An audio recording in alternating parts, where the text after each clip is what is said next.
Toi, tu as connu les Jeux plusieurs fois. Est-ce que tu crois en un avant et après Paris 2024, Pierrot? Oh, pas particulièrement en vérité. Bon, j'ai aucun doute sur le nombre de licenciés, hein. Ça va exploser. C'est le cas, ouais. Oui, bah, c'est déjà le cas dans plein de sports en plus, comme tout le temps. Comme voilà, dès qu'il y a une grosse image, et là vraiment force est de constater que les Jeux ont vraiment été une réussite à tous les niveaux. Donc voilà, au niveau des clubs, ça va marcher. Le problème en France, et on le connaît très bien, c'est l'éducation nationale. Voilà, donc on a regardé un petit peu les dernières actualités. Le coût du 30 minutes d'éducation physique Par jour. c'est bien en fait. Si c'est obligatoire, c'est génial. Mais ça ne l'est pas. Donc voilà, il commence à y avoir des syndicats à droite à gauche, ça leur plaît pas. Moi, je comprends pas qu'on puisse encore en être là. C'est-à-dire que les gosses, il faut qu'ils fassent du sport. Point, c'est tout. C'est hyper important pour se connaître, pour tout en fait, jusqu'à 80 ans en fait. À un moment donné, pour ne pas être dépendant de quoi que ce soit, il faut apprendre les mouvements de base. Et ça, en fait, les 2 heures ne suffisent pas. Donc voilà. Pour moi, c'est ça le plus important. Et Tu veux dire là, que les mentalités sont trop ancrées et qu'on n'arrivera pas à faire bouger les choses malgré l'événement formidable qu'a été les Jeux Olympiques? Ça ne changera rien. Pour moi, les Jeux vont rien changer à ce niveau-là. Maintenant, voilà, tant qu'on ne rend pas les choses obligatoires, il n'y a rien qui change. Et si tu écoutes ces fameux syndicats parler, ça enlève quelque chose de vertueux, le sport, à la vie. C'est-à-dire l'aspect apprendre des choses tout court, voilà, social ou n'importe culturel majoritairement d'ailleurs. Hein. Ouais. Ça serait au détriment de la culture, le sport. C'est quand même incroyable de parler comme ça. Tu prends un virage, toi? Moi, je rejoins Pierre-Ambroise, cette euphorie du moment, je suis très méfiant là-dessus. Les belles promesses, parce que là, tout ce qu'on vient de vivre, c'est encore frais, c'est encore très récent. Les belles promesses comme ça, moi, je suis un peu sceptique sur l'histoire du 14 septembre pour copier un petit peu la fête de la musique.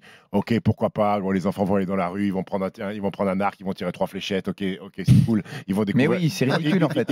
Ils vont découvrir des sports. Maintenant, quelles sont les actions concrètes qui vont être mises en place pour le sport et les sportifs? Est-ce qu'on va continuer à investir comme on l'a fait parce qu'il y avait l'objectif 2024, il fallait qu'on soit brillant chez nous pendant les Jeux, il fallait que les athlètes soient médaillés, il fallait combattre notre record, il fallait qu'on soit dans la 5e nation mondiale en termes de médailles? Est-ce qu'on va continuer à garder cet investissement-là, peut-être même en mettre plus, parce que je pense que c'est possible d'en mettre plus? Mais c'est pas grâce au gouvernement surtout que les sportifs ont eu des médailles. Non, mais c'est grâce à eux majoritairement et leurs projets. Voilà. Est-ce qu'on va continuer à investir dans les structures sportives qui sont de plus en plus désuètes, que ça soit dans les villes, dans les lycées, dans les collèges? Est-ce qu'on va investir de l'argent pour avoir des infrastructures cohérentes? Qu'est-ce qu'on va faire pour les gens qui ont des doubles projets sportifs de haut niveau et études? Est-ce qu'on va leur permettre de pouvoir faire les deux? Parce qu'aujourd'hui, c'est très compliqué encore en France de pouvoir mener un double projet, continuer ses études, parce qu'il y a des sportifs qui ont envie de continuer les études, qui ont envie de préparer l'après-carrière tout en ayant... Oui, et c'est possible. Tout en ayant... Oui, mais... À l'étranger, ils le font et ça marche très bien. À l'étranger, Pierre-Ambroise, je suis d'accord avec toi,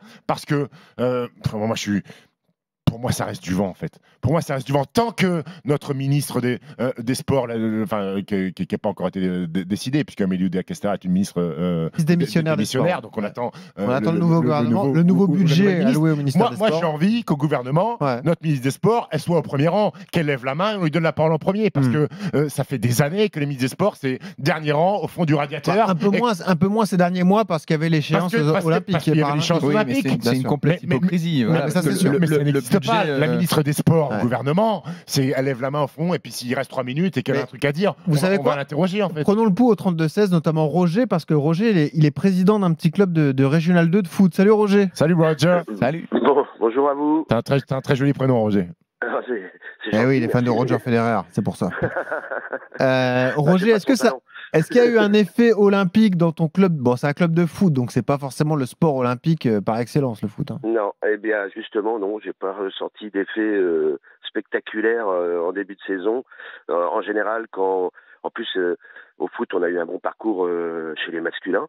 Normal, ils sont tous partis au ping-pong. Hein. On aura après Alex qui est dans un club de ping-pong, vous verrez. Ou à la natation, peut-être, je sais pas. Mais... Ça va pas être facile pour eux d'aller. Il n'y a pas plus de piscine. Hein. Je sais pas comment ils vont faire. Non, déjà qu'il n'y a pas de place quand on veut faire de la natation. Alors là.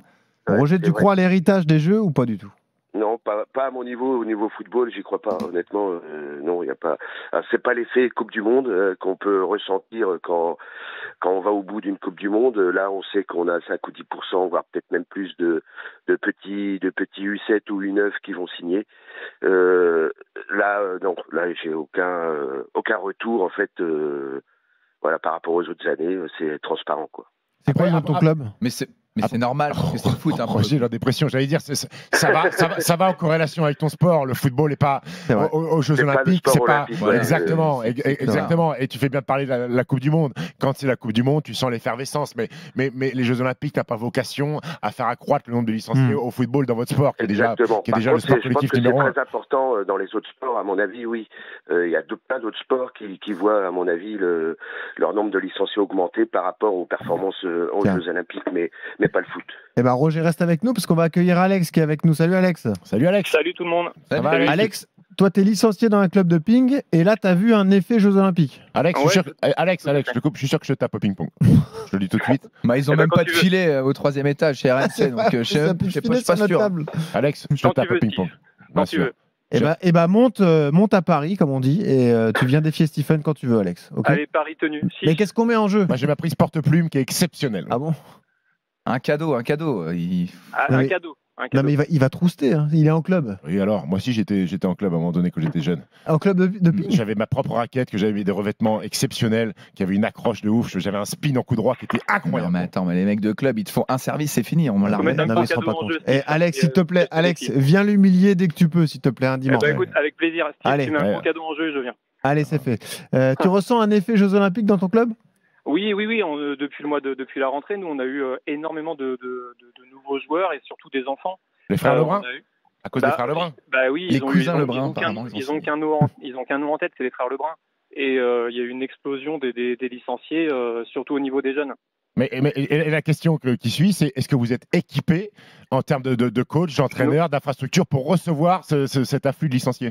Ben non, c'est tout le problème, c'est qu'on va être très limité en termes d'infrastructure, de créneaux, de tout. En fait, on a une salle qui est pour de nombreux sports et on est obligé de se partager la salle.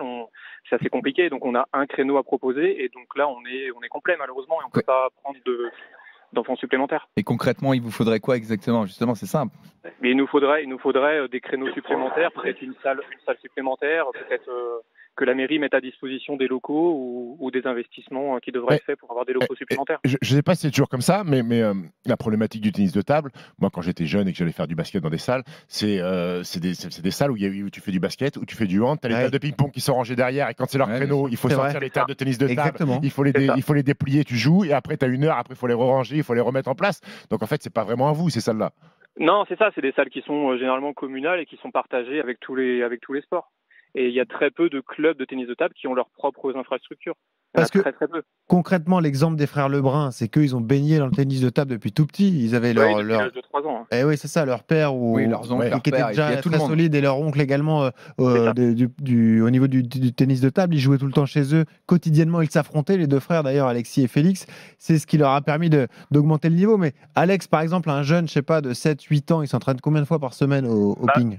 Chez nous, malheureusement, il ne peut s'entraîner qu'une seule fois par semaine. Ouais. Ah ouais, donc là, pour dégager du haut niveau, c'est impossible. Sur des sports à répétition comme ça. Je crois qu'il aille sur des grosses structures dans Rennes ou sur des clubs un peu plus gros. Et ça a toujours été ça le problème en France, c'est qu'il faut basculer les gens sur les sports à études, sur les pôles. Alors que au niveau municipal, il y a quand même des choses plus intéressantes à faire. C'est une question budgétaire, c'est toujours la même chose. Bah, bien sûr.